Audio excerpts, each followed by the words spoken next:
Halo semua, perkenalkan, saya Kade Dwi Purnami, mahasiswa dari Universitas Pendidikan Ganesha, program studi S1 Akuntansi. Pada kesempatan kali ini, saya akan menjelaskan mengenai konsep dari laporan laba rugi.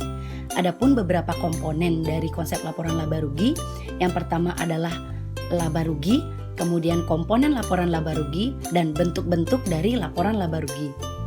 Yang pertama adalah mengenai laba rugi. Pada laba rugi ini, ada pun beberapa komponennya. Yang pertama adalah pengertian dari laporan laba rugi. Pengertian dari laporan laba rugi. Laba rugi merupakan laporan keuangan dalam suatu perusahaan yang berisi mengenai kinerja keuangan perusahaan dalam suatu periode akuntansi. Kemudian, manfaat dari laporan laba rugi. Manfaat dari laporan laba rugi adalah untuk mengevaluasi kinerja keuangan dalam suatu perusahaan. Kemudian yang kedua adalah menyajikan dasar untuk memprediksi kinerja keuangan di masa mendatang. Dan yang ketiga adalah membantu menilai resiko atau ketidakpastian dalam mencapai arus kas di masa mendatang. Kemudian mengenai rasio profitabilitas. Adapun beberapa rasio profitabilitas, yang pertama adalah gross profit margin, di mana gross profit margin ini adalah untuk mengukur efisiensi pengendalian harga pokok atau biaya produksinya. Dan yang kedua adalah net profit margin, adalah untuk mengukur keuntungan dengan membandingkan laba setelah bunga dan pajak dengan dibandingkan penjualan.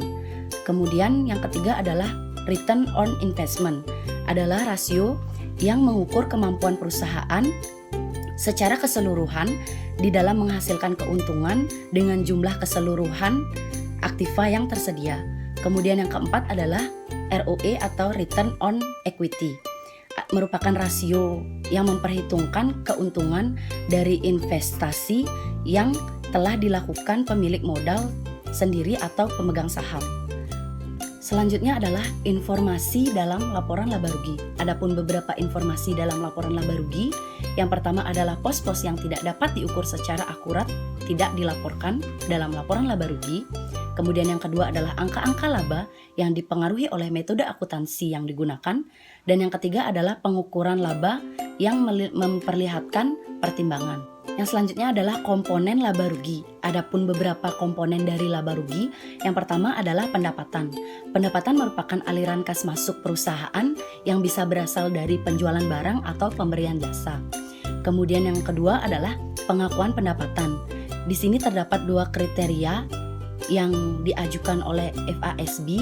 Yang pertama adalah pendapatan baru dapat diakui apabila telah direalisasikan, dan yang kedua, pendapatan baru dapat diakui bila mana pendapatan tersebut sudah terhimpun. Kemudian yang selanjutnya adalah biaya dan kerugian. Biaya ini merupakan semua jenis pengeluaran yang dikurangkan pada pendapatan atau revenue. Kemudian kerugian merupakan pengurangan aset bersih tetapi posisinya tidak sama seperti biaya atau transaksi. Yang selanjutnya adalah bentuk-bentuk dari laporan laba rugi. Adapun beberapa bentuk dari laporan laba rugi, yang pertama adalah single step income statement atau bentuk laporan laba rugi langsung, yang mana semua pendapatan dalam laporan laba rugi langsung ini, semua pendapatan dan keuntungan yang termasuk unsur operasi berada pada posisi awal dalam laporan laba rugi. Kemudian yang kedua adalah multiple step income statement atau bentuk laporan laba rugi tidak langsung, yang mana terdapat beberapa langkah menentukan keuntungan bersih dalam suatu perusahaan. Baik, sekian pemaparan materi mengenai konsep dari laporan laba rugi. Semoga bermanfaat.